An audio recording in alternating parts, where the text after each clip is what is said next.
And we are live. Hello, hello. It is us. It is I, Tom, and I gonna do another show tonight because twice is Yay! the charm. And for extra charming content, I brought a wonderful person with me, and that's David. Hi, David. Charming. I like that. Thank you. Hi, Tom. This has been a what? A fair while since I've been on one of these things. This is interesting. Yeah, Yeah. yeah. Maybe we should tell a few people who we are. Um, Possibly. Possibly. Maybe. Maybe you'll start because usually when I'm alone, I gonna go by myself first. So now I have the opportunity to let somebody else talk. Hi, everybody. Hi, everybody. I'm David. I'm a member of Darker Days Radio, so you've probably heard my voice there if you are into RPG and horror gaming. I run a lot of games. I know Tom and do a lot of writing with Tom on various things. We have been collaborating for years now. It has been years, wow. Yeah. Um, yeah, and you can find me in various places on Discord and stuff, and whatever the link is on the notes here. I don't know what they put here. I've been on Onyx Path games before, and I've done things for the con before, but I've been traveling for a couple of years, and things kind of disappeared, and now I'm back. So, yay, that's me. Yay! Whoop. There goes the thumbs up. Yeah. You have been on our Hunter game, for example, and your character turned Oh, into yes, a werewolf yes. mid game. I didn't hit it with a car door. Yes, that's true. Didn't make Wonderful. everything so much worse. Yeah, yeah. I'm Tom. I write games. For example, I wrote on Monster Kingdoms, and with David together, I wrote a few pieces of Vasen community content, and we are both storytellers, and I I might say that we are also doing a lot of horror stuff. And I was thinking, since this is more or less hi, Big Dead Industries, uh, we are a couple of nerds. Um, Yes, we are very much a couple of nerds. um, Brain, I got distracted. This is happening to me quite often during the shows. Um,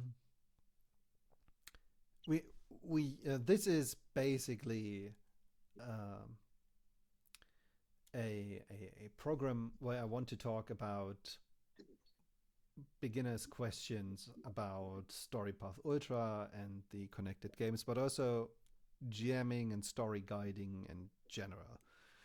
And since I massively love horror games, and David does too, I thought, or we thought, it would be a good idea to talk about how to make things actually scary, or at least tense and Boo!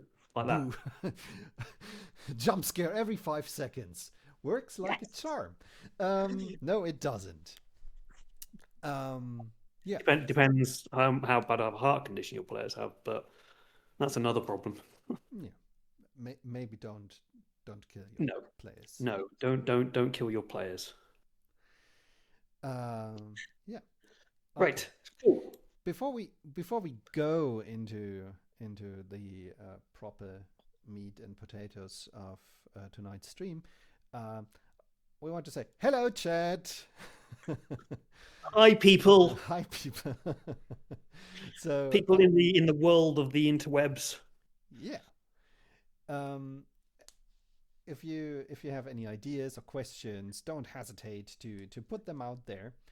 And if you have to drop out mid session, and you would love or kill to learn what we are saying next, don't worry. This will be going up in a few weeks, likely two, on the Illusion Horror Con YouTube, because I am also a mod team member at the Horror Illusion Con, and there's one very important thing I need to tell you right now, and that's our con is an online convention all about horror games, and we have round about 70 games running, and they are all free. And you can join the raffles and get a cool spot in one or several of these games. And player sign up is up until the 30th, I think. It's Sunday. Yeah. Sunday. It's very, very close. So the convention is on the first weekend of December, and we are closing our forms this weekend. Okay, and you can find it at the Illusion Horror Con .events. Yes, Tom knows the website. Probably. Let's check. It is in the Yes, chat. it's correct. It is in the chat. It's Yes. correct. Okay. So we have a few more people than just us two and Ben in the chat. So say hi. Hi, chat. Hi, Chad.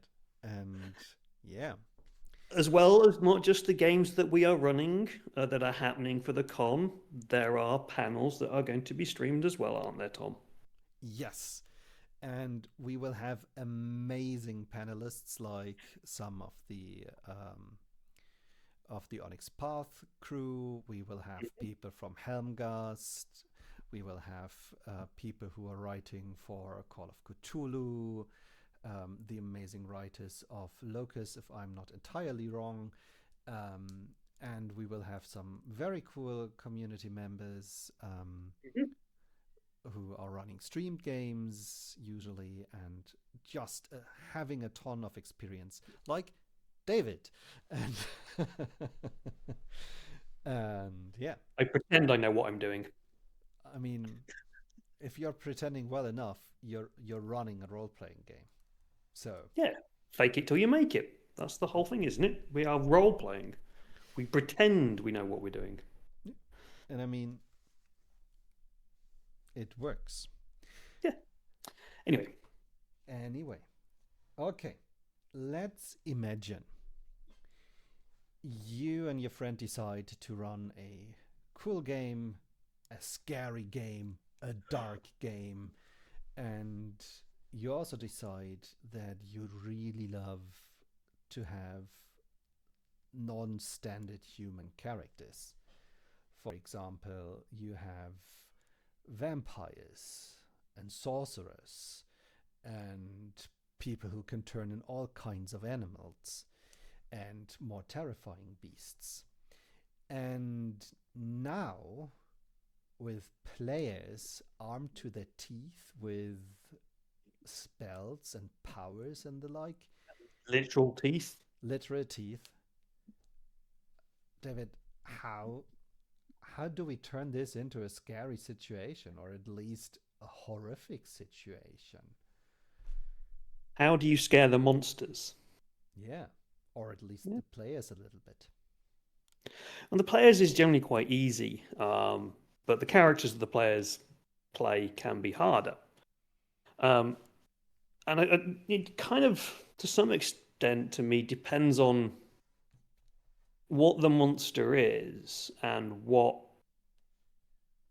age, I suppose, the monster is. Like the very stereotypical game, VTM, Vampire the Masquerade. Like if you just recently turned, you're still effectively human. You've got to deal with the fact that you're going to drink blood off other humans. Relatively simple. If you've just been turned into a werewolf through whatever game that is, and you are a relatively young werewolf, again, you have to deal with the psychology of, oh my god, every month I turn into this ravenous beast and I probably kill people, and you have to kind of deal with that. So that to me is relatively simple. What is the harder point is you've been a vampire now for 20 years. You've kind of grown used to it. It's still maybe uncomfortable and you don't particularly like draining blood off people. Or you're a werewolf, you're kind of like, oh God, that time of the month again, I've got to turn into a beast and go and murder some people. But you've probably also learned to control it a little bit and you've got into the zone. That's not really quite the right word for it, but I mean, you become maybe a little bit desensitized to the natural horror of your own persona.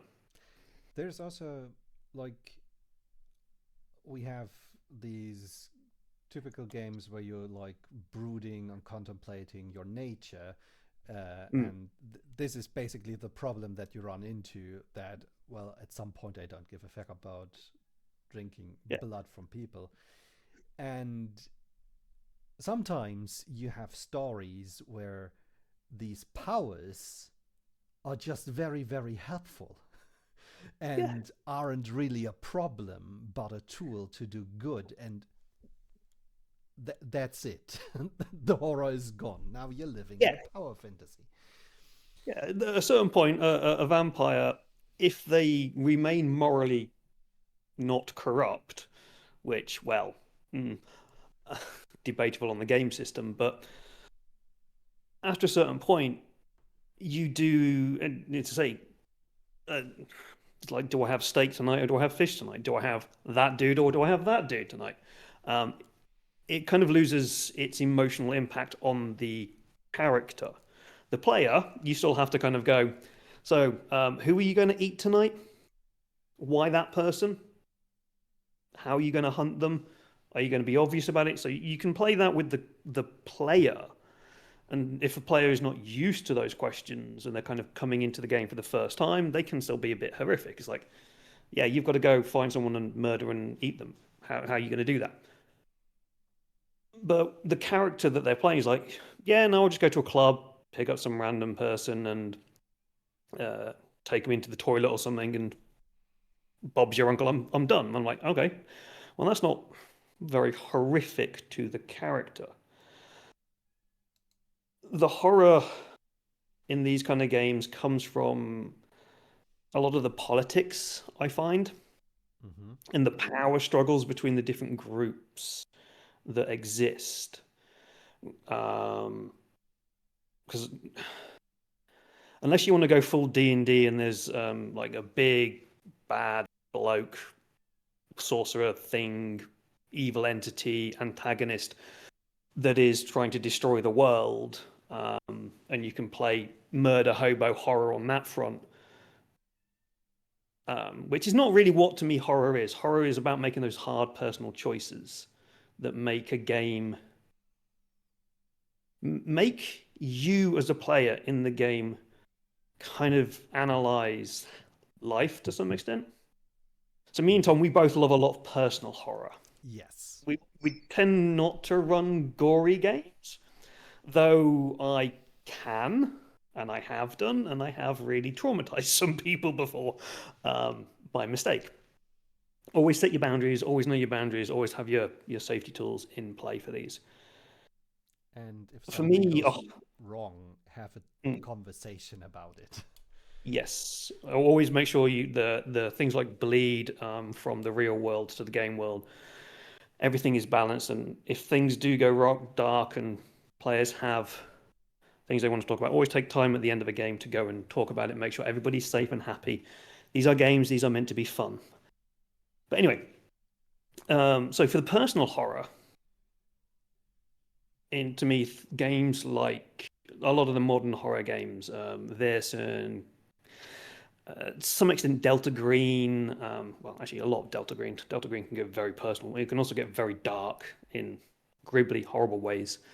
Um, a lot of the OPP stuff itself, so the new Curseborn, The World Below, these games do kind of, and obviously the old titles, the World of Darkness, Call of Darkness, no, Chronicles of Darkness, Yes. brain fart.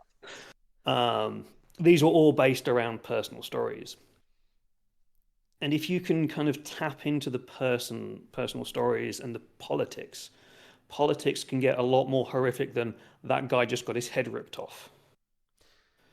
Whereas you can see people being manipulated in the background to do things they might not want to do for Let's meeting take their own such get. a let's take such a situation and Uh, go a I'll put little bit myself in a into hole. detail. How what does politics actually mean? We Yeah, maybe need some people who are politicking, and who is being politicked, and where does the scary yeah. come in? I suppose I think the first question you have to answer there is what is politics? The modern world is full of politics, as we are probably all aware at the moment. But not all politics that can be used in the game is politics of the modern world. Politics is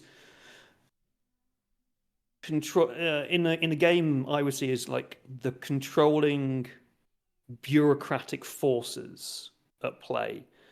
It would be like um, dealing with lawyers, dealing with paperwork, buying houses, trying to find somewhere safe to live. This is all kind of politics. But then there's also who controls the groups that you're meeting? Who are you going to visit to try and get licensed to go and do something somewhere? Like, oh, you're a bunch of wizards, pulling things out of my ass here. A bunch of wizards who have just turned up. You're going on holiday or you're following the trail of something, turned up into a new city, and the city is controlled by another group who is maybe at odds with what you believe, what you practice, how you go about it. You don't want to step on their toes, but you need access to the city. So you have to have this interaction with this group who is probably not going to like you, but you don't want to start a fight because there's four of you and the entire city is controlled by them. So you have to politic. This is politics with a K, not with a C. So there's a slight difference in it. So you're kind of playing that social game rather than the math crunch, punch them, can I punch them all in the face game. Okay, let's say we have a meeting, or I, as the story guide or GM, decide, okay, we need to introduce this party, and we don't want things to go horribly wrong in the first second, because you need some time to build up. You need a cool, probably short scene where you introduce the head of this rival or problematic other faction. Rival, because to them you could be the problematic group, which is where you kind of end up with these fun little conversations. But yeah, carry on. So you set up a scene, and ideally you pick a place where this group is especially powerful, and with which they can project their power. Let's say they are a very wealthy group, and so they invite you into a skyscraper housing a bank. Ooh. And you actually get not into the bottom level, to some shoddy room. You're being brought up the elevator onto the top floor, where you can see what these people can see in their daily lives. They look across the entire city. And if you tell this to your players, even if they pick it up or not, they can learn that these people see everything that's going on. And whatever they will do in this city, what your player characters are going to do in this city, it will be seen.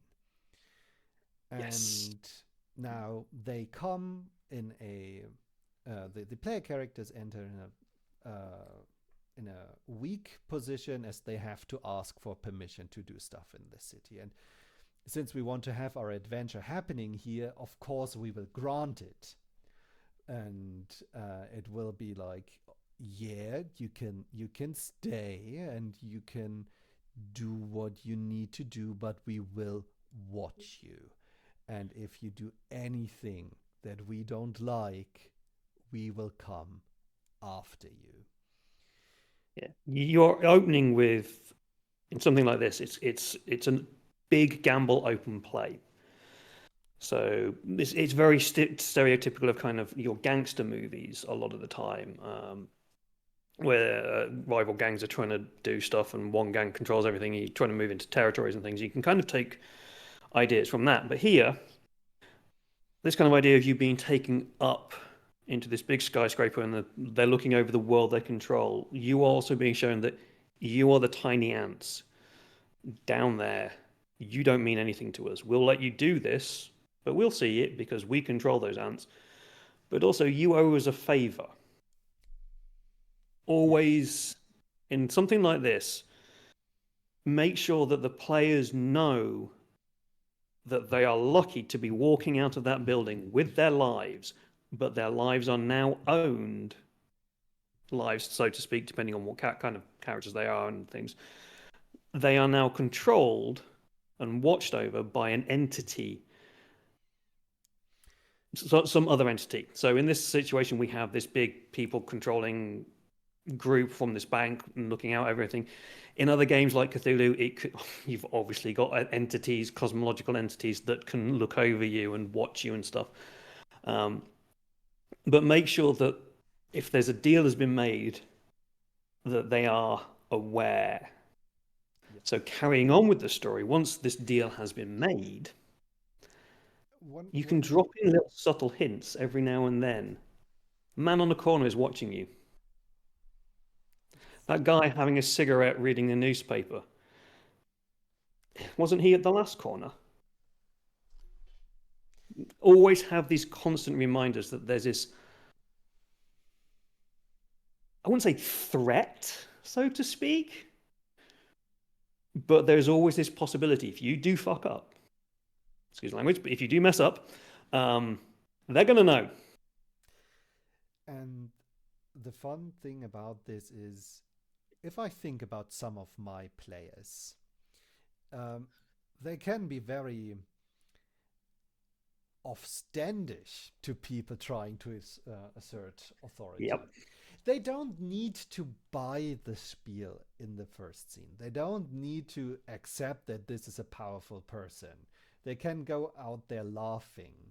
That's fine, because we are dropping slowly these hints that they are being watched. And then, at least this is what I would do, I would continue the story that I have planned and let them mess up. Yeah.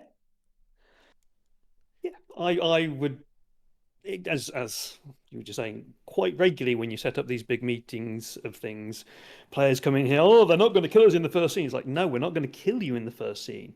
But the way you play that interaction is going to have problems later on. If you do it well, you'll probably only get watched a little bit. And if you do mess up, it's going to be a small beating. Whereas if you kind of walk in there, do the bravado thing, the big boss will just sit there going, stupid kids, and just kind of play along with it. And then as soon as you do that one small mistake, well, there go your legs.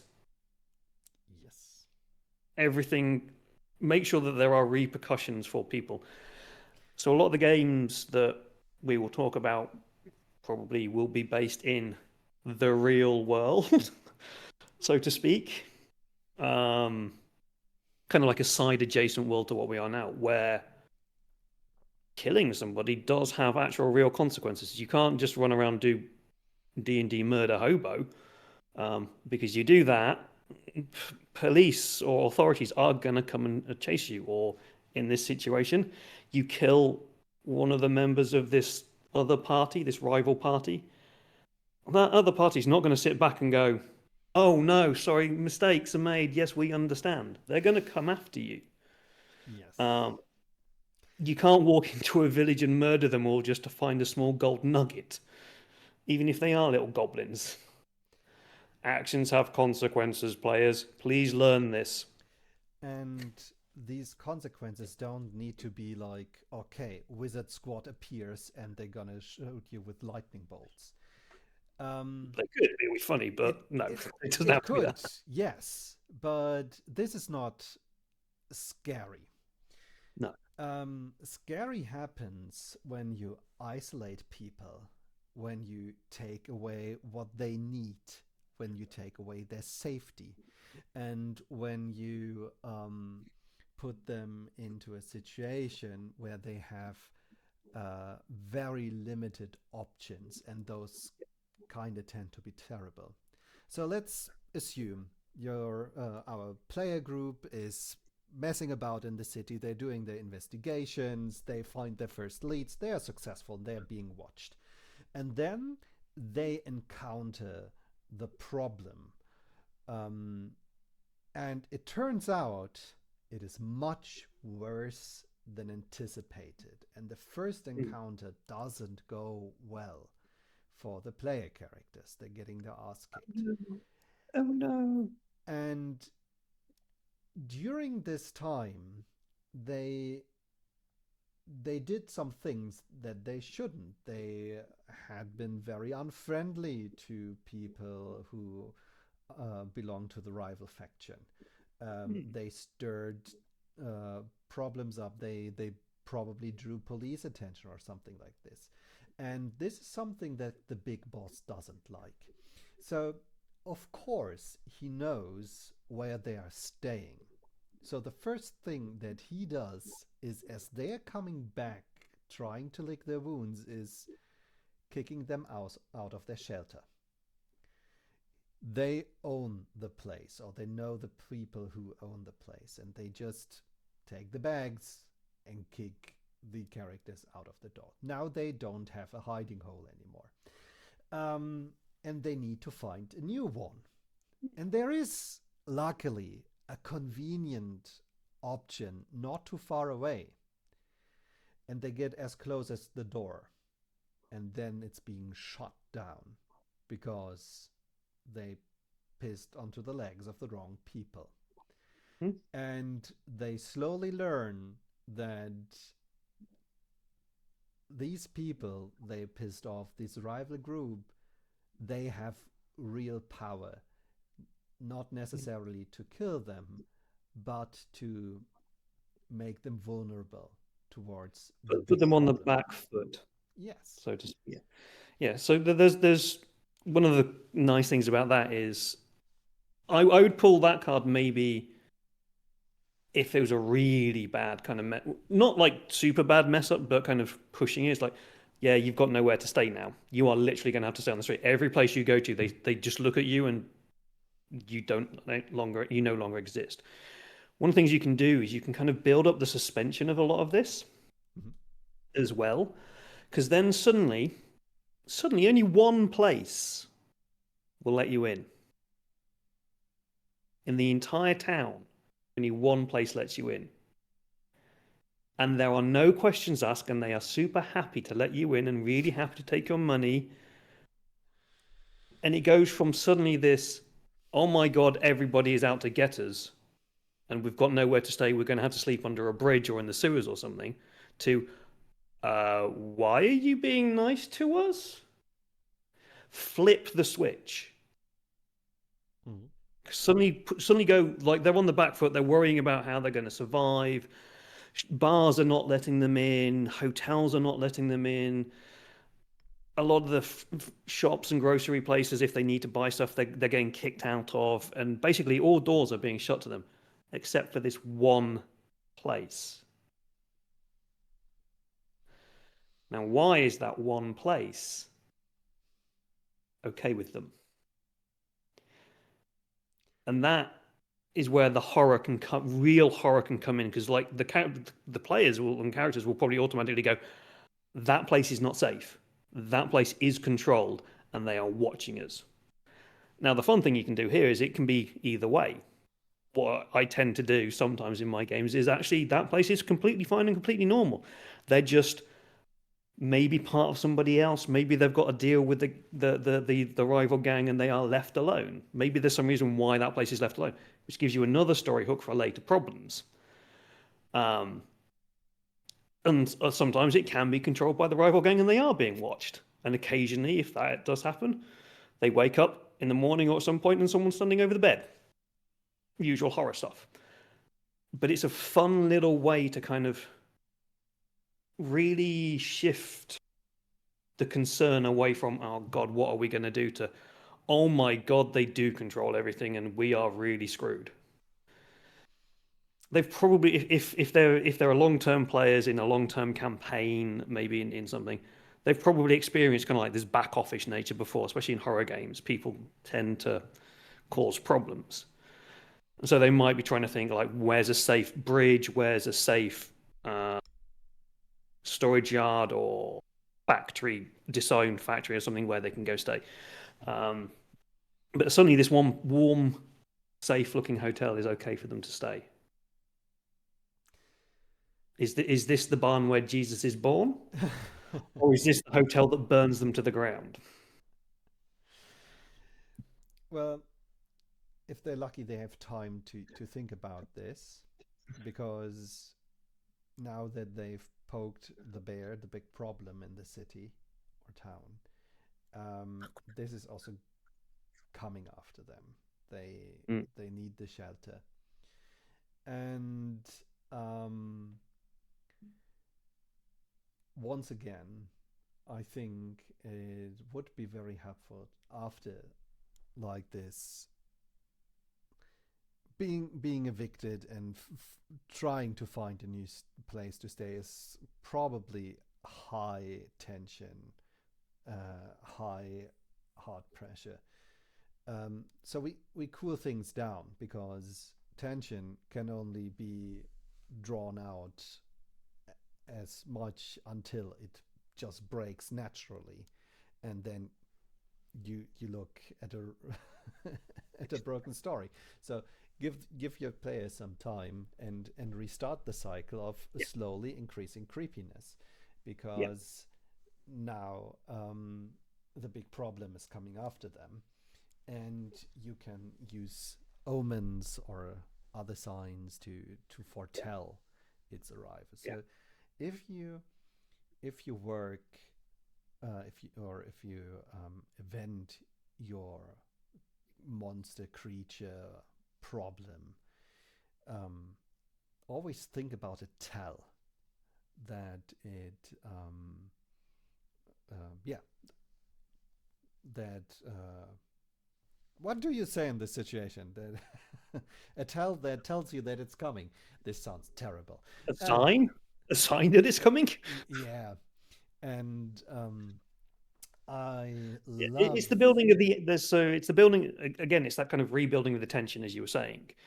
You've given them the safe place. They've probably had a night to sit down, talk about things, chat, chill out, plan. And then you start the process again of building the new tension. And the new tension can come from, again, people following them. And these are all just small signs. So the people are no longer sat there just kind of casually watching them on a street corner. Every time you catch them, if we're doing something like Hunter, where they're humans, a gun is flashed. Mm-hmm. Or someone ticks a clock and taps their watch, goes, running out of time. Kind of giving this idea that something is drawing to an end, something is, or drawing closer. Have things go wrong more regularly. One of the things that I did recently in a game was turned off the electricity. Mm-mm. This was a Tales from the Loop game, and all the electricity went off. There was a reason for it, and much with the actual system of the game, but you can do that in any kind of game. So if you've got a group of people, maybe they're sat around having a coffee talking about their next plans, it's 11 o'clock at night and they're in a diner, the diner's open, all a 24-hour diner, suddenly all the electricity goes off and you're the only people there. Okay. That suddenly starts changing things, and you can start building that up again. Let's assume one of your players plays a vampire with incredible dark sight. They actually thrive on this shit. We probably get the other three. or let's say one of our sorcerers knows a cat's eye spell and they can see in the darkness, whatever. Um, Light. what do we do about this one person who can perceive their surroundings perfectly, basically quite the opposite of what we intended to do? To me, that's in a situation like that. So if you just turn the electricity off and you've got somebody who can do cantrips to cast light spells, or they've got really good night vision because they're a vampire or a werewolf or something like that, it's not a problem, because it's not about whether they can see or not. It's about the fact that the electricity has just been turned off. And you remind them of that. You remind them of the situation not being normal. So it's like, oh yeah, no, I'm a vampire, I can see. It's like, yeah, I know you can see. What can you see? Nothing. There is nobody there. Everything has just disappeared. All the people who were there, the one waitress who was there who was pissed off and having a cigarette, she's gone. Your other friends who haven't got night vision can't see. That's what I'm saying here. It's not about not being able to see. It's about the sudden change of the situation that is not the normal. Yeah.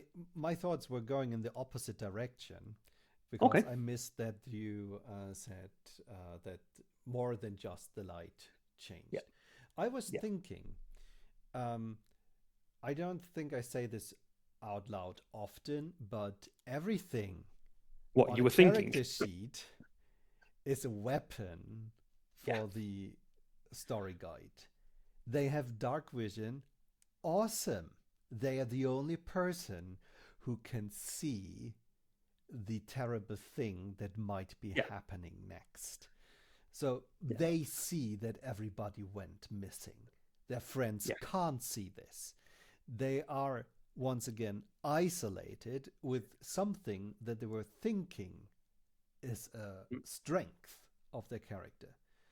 But it turns out it's making them so unique and exposes them to a special threat that the others can't experience. Because maybe as everything turns dark and the dark vision comes into real handy, they see something connected to the character that is especially problematic for them. You can play this not just so kind of building on this example. Doesn't have to be a complete turn off of the lights. Like late night cities, there's a lot of flashing lights, like lights turn on and off, like maybe on the New York subway, and that stereotypical image of the lights coming on and turning off, and the horror movie stuff where you, as that happens, for a brief second the lights go off, when they come back on the entire carriage is empty, then they go off again, come back on again, the entire carriage is full. You can play on ideas like that where you have this almost strobing like effect. And maybe if you've got, are you playing a game where characters have trauma in their past that they're trying to hide? And this doesn't have to be the one with dark vision, it can be any of them. Someone with dark vision, when the light goes off, that trauma is sat in front of them for a second. Like literally just a split second, their head suddenly goes, oh my God, what the... And then it's gone again. How do they react? What do they do? How do they deal with it? Or if it's someone who's got doesn't have night vision, lights go off, come on again, everything is disappeared except the trauma is there. You can do it the same idea, but instead of being dark, it happens in that kind of brief second of liminality light, and then everything goes normal again. So you can build on the trauma. One of the good things I find in a lot of modern horror games, modern horror RPG games, is characters have trauma. Sometimes the players will let other players know what it is. Sometimes it's hidden or not. Use, as Tom just said, use that as a storytelling device. Everything on that character sheet is a weapon to be used in your arsenal to tell a story. It can be used to make the players feel good and have a good time, or it can be used to really mess with them. Yes. I just remembered a scene that I had in another game where one of the characters has a defensive ability that allows them to respond to attacks with a counter attack. And they were in a boss battle scene. It's more a little bit more D&D-ish, the game. And as in this scene, one of the allied characters was mind controlled by the big bad evil guy to attack said player character, and they basically triggered this defense mechanism and got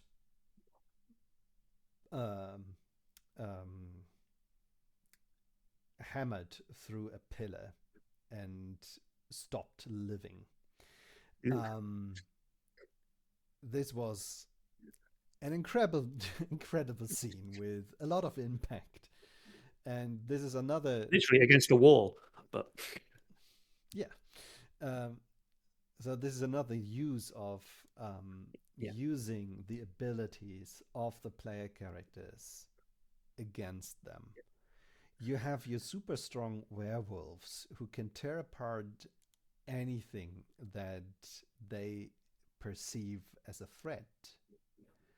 The problem becomes when they are in this protection mode for one of their friends, but what they need, or who's the threat in the room, is another of their friends, or it's one of the contacts or special people of one of their friends. And I think that's a good something that we can maybe play on a little bit in games as well, is the friend can be the enemy. They can be frenemies, so to speak. Not all of your contacts that on your contact lists who are friends will always be friendly. You can piss them off, and you can give them this moral equation of who do I care about more and who do I want to protect more, which gives you, again, personal horror. So as we're going down that road, we are delving into personal horror. And I did just have another idea, because you were talking about that defensive stuff. I was playing Essence. Was it the Exalt? I think it was Essence Exalted. Exalted Essence. But yes. Yes. That version, the short version of that game, by one of the guys. We were testing the player's guide, which has just been on Kickstarter. One of the guys who wrote on that ran it for us. Really fun game, but I came up into a similar kind of problem. This was a while ago when I was in Mexico, and my brain has forgotten a lot of things about what happened in Mexico, but I was playing a character where I kind of had mind reading and the ability to control people's thoughts and actions to a certain extent. And they were very good at this until they met somebody who was better. Mm-hmm. And I'm like, you are going to do this, and then suddenly I'm doing it. I'm like, huh?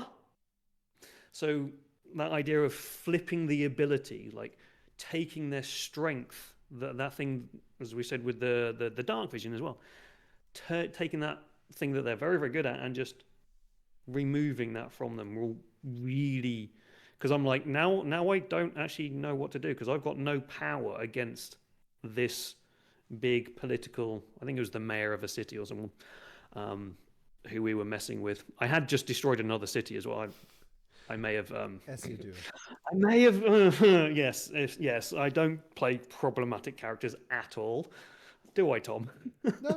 No, they are all fun and a joy to share a group with. This is why I run games and why I'm a storyteller. I'm not a player.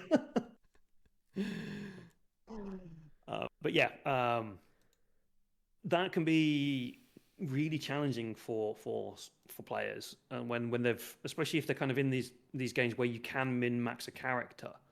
I tend not to play those kind of games. I don't tend to like meta-ing games, but if you are in games where you can min-max them, you can throw them into a situation and then remove that ability.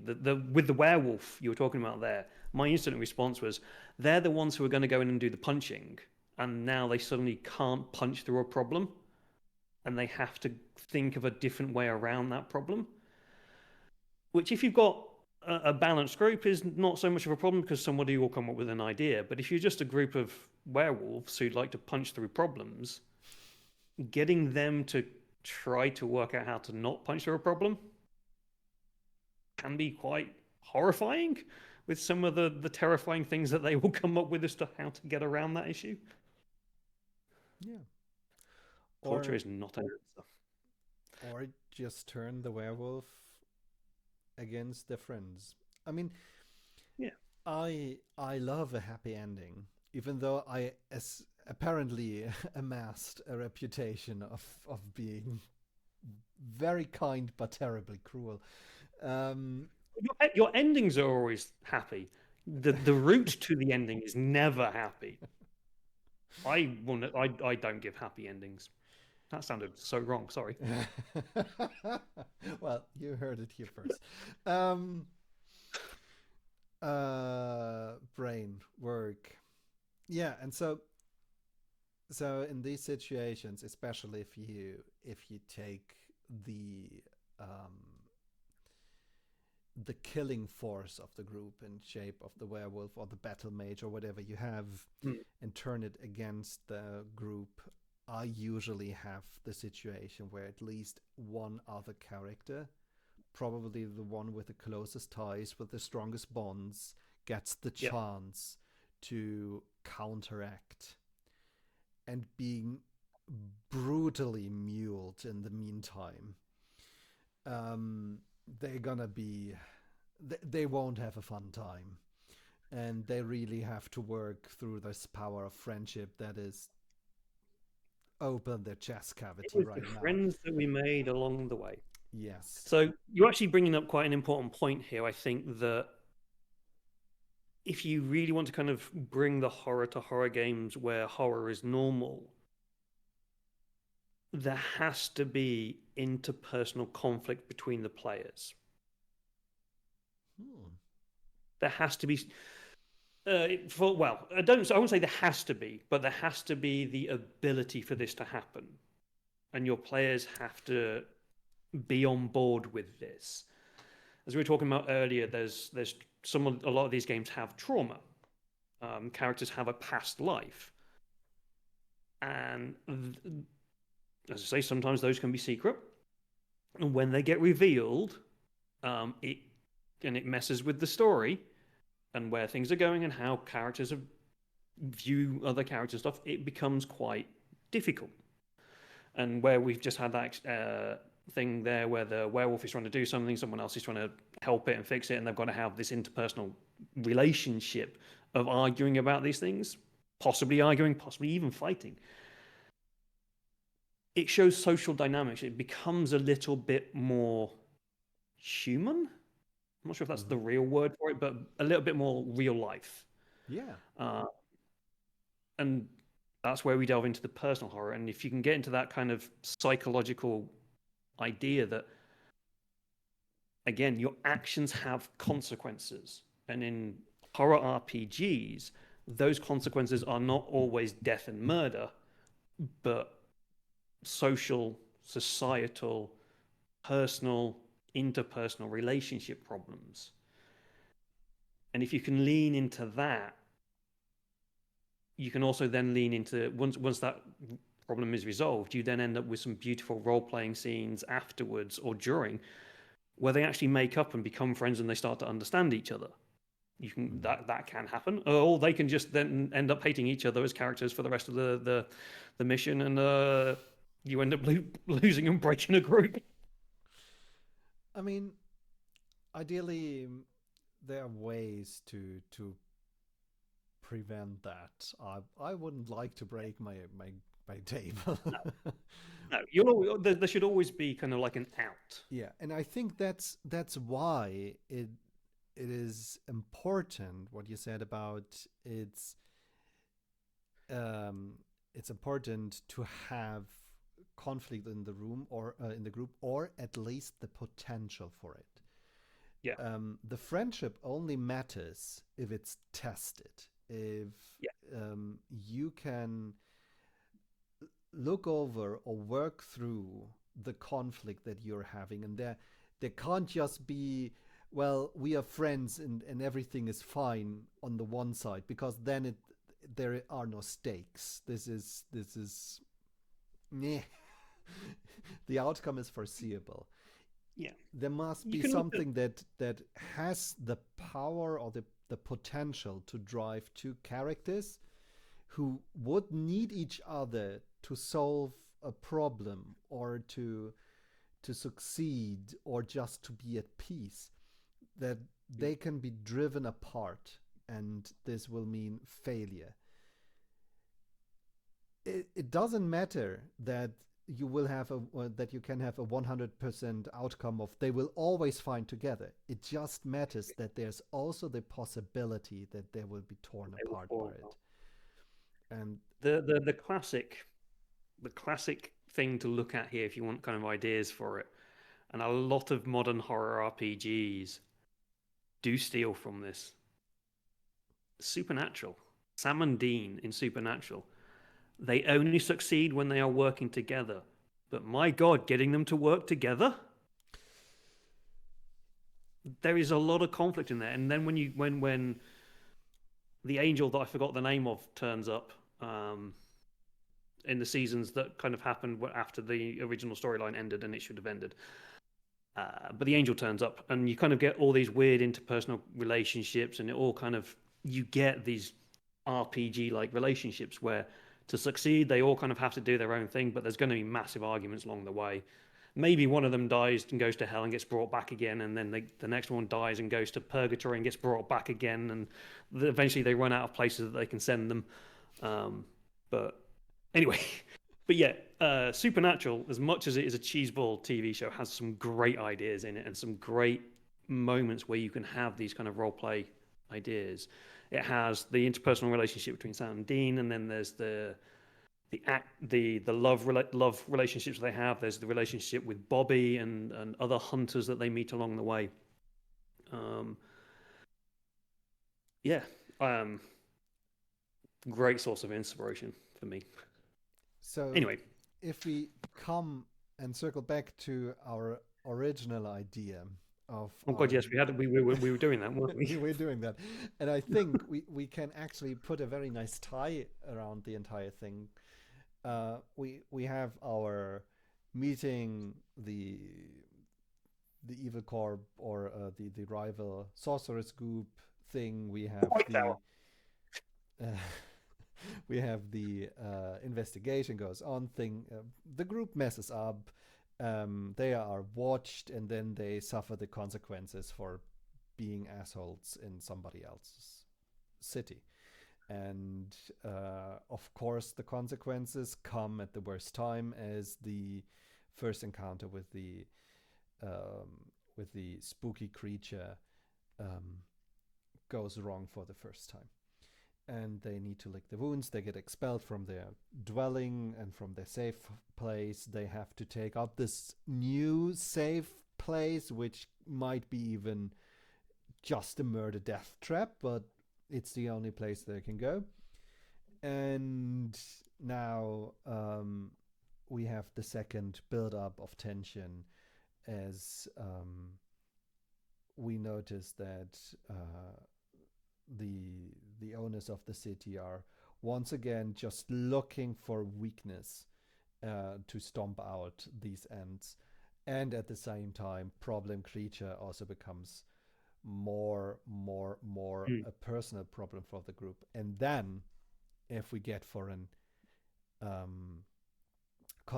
a second confrontation, maybe out of desperation, or because they actually found whatever they need to beat the creature, then in this confrontation we make it less about the scary monster, and we make it more about the relationships between the characters and how they have been challenged throughout this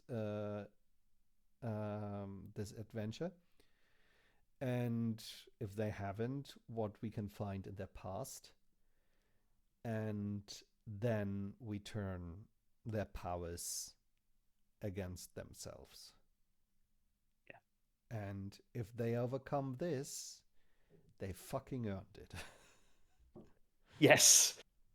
I'm always impressed. One of the things I love about horror game RPGs, and especially if you've got a kind of a longer, not just a one shot, but not a full campaign, but kind of like a longer series, maybe 10 to 12 sessions, is you start with this kind of happy little group of people going off on their adventure and doing their thing, and then when you get to the final episode, you sit there and you finish it, and you just kind of look back. I always like to do this as well. It's like once you finish a game, have half an hour, have another session, and talk to your players, and you look back at where the players started and then what they went through and how they got there. Because it's really interesting to see kind of the thought processes of how people interpreted the story. Because obviously, as a storytellers or a GM, we have our own interpretations of how we want the story to go, how we want to tell it. And as always, the best laid plans of mice and men. They'll go left at the crossroads when they were going to go straight and all that kind of stuff. And we also probably had more we wanted to tell. Like there were things going on in the background that they may never have connected to. But then if you go and ask the players at the end of it, going, well, would you have done anything differently? Did you like the story? Did you like where it went? Did you like the conflict? What was good for you? What was bad for you? And then get them to tell them how they saw the story, but going. And then one, it makes you a better storyteller, but it's also really cool to see like, oh, I know, I never thought how you got that point from that, and then that's how you ended up in that argument. It's really fun for me to kind of see that, because then you can put the players in a situation thinking they're going to act in a certain way, like, this will cause an argument between those two, and then it's the other two who end up fighting, and the other two are the ones who actually solve the problem and stop the problem, which is always a learning experience. Where it's like, hang on, but you two are.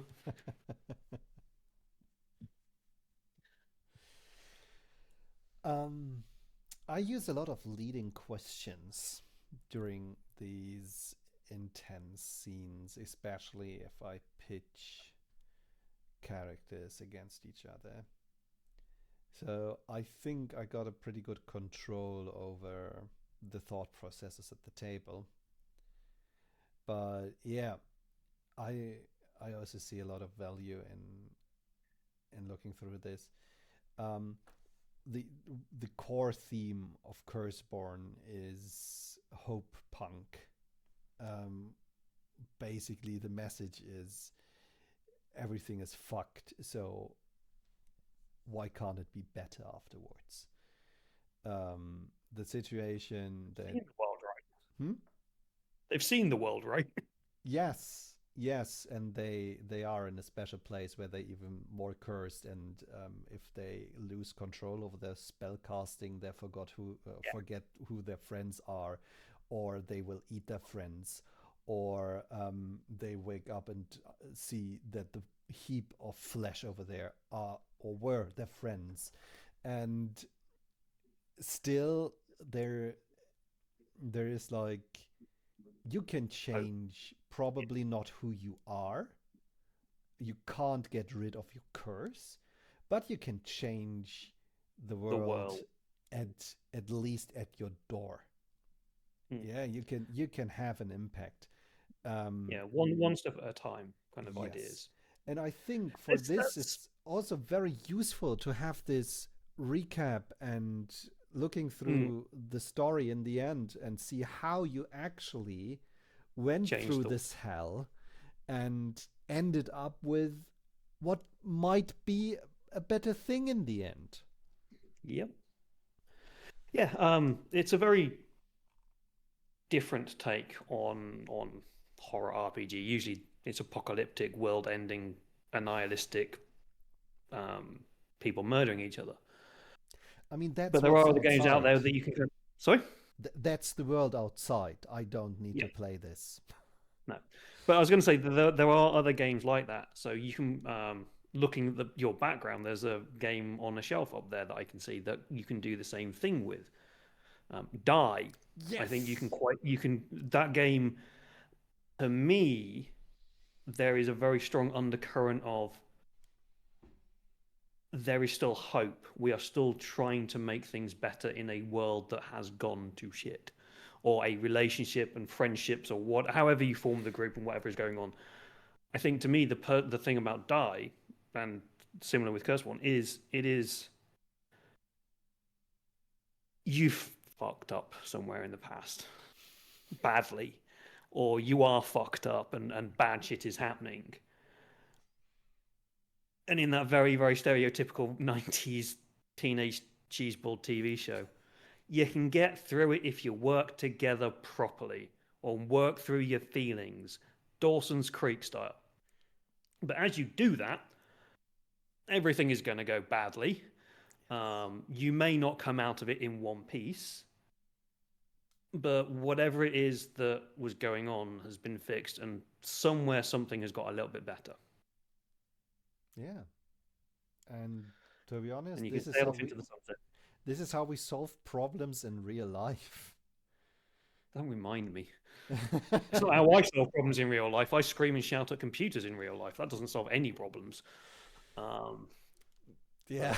Well, actually, I was screaming and shouting at computers just an hour ago. And, yes, and through us working together, like you looking the stuff up that I needed to do. Yeah, it's effectively my day job. I look up how to solve stupid coding problems. It's almost like we are half decently balanced party. Don't say that. Yeah, we work well together. Yeah. Two sides of a different coin. Wait. We have two separate coins, and we are on. Yeah, we're opposite sides of separate coins, but you put them together, and we're twice the value. Oh, that's true. That's true. Okay. Right. Anyway. Yeah, I think we have sailed ourselves to an ending. Yeah. I think we can. I am not entirely sure how we ended here. I said this in the first two. Do we need that session where we look back and see how we got there? I said this in my two earlier streams. I am getting used to this, and as I am talking in my non-native language, I mess up even worse than I would in German, and I'm just rambling on. I don't have a script. I don't have notes. This is all making things more terrible. I've got art materials around me. I don't know what the hell's going on.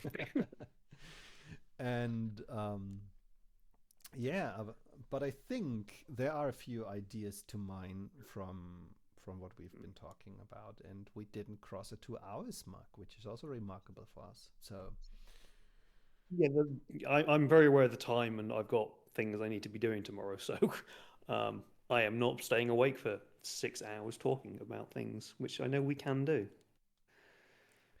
Also, there's no woods for us to wander off into here, so we actually do have nice woods relatively close by, but this is something that we can discuss off stream. Yeah.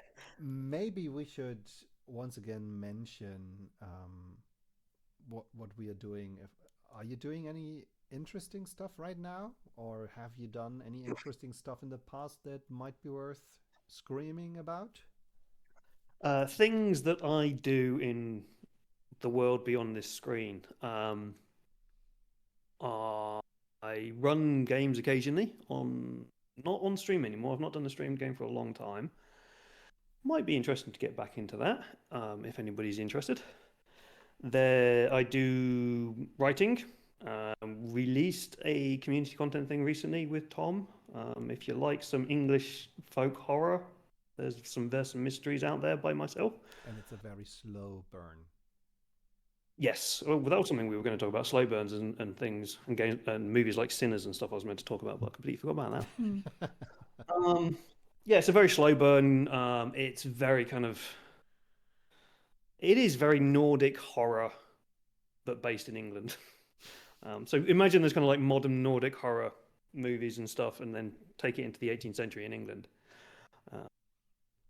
So there's that. I have just started a new podcast. I think I'm close. I think I might end my own podcast. I don't know yet. But I've started a new podcast with a friend of mine and Tom's where we talk about dark folklore and dark lore. It's called Dark Lore, surprisingly enough.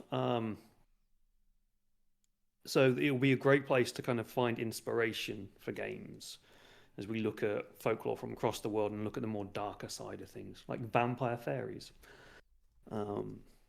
which was a thing that I didn't know existed. So there's that, and then I'm also on Darker Days Radio every now and then. I'm part of the crew there as well.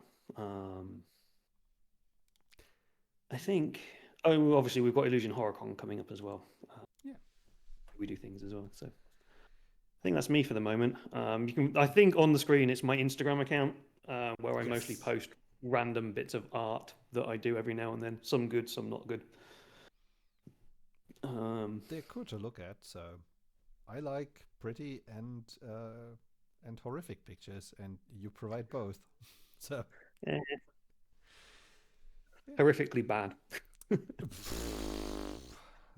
Anyway, don't trust me. Who are you?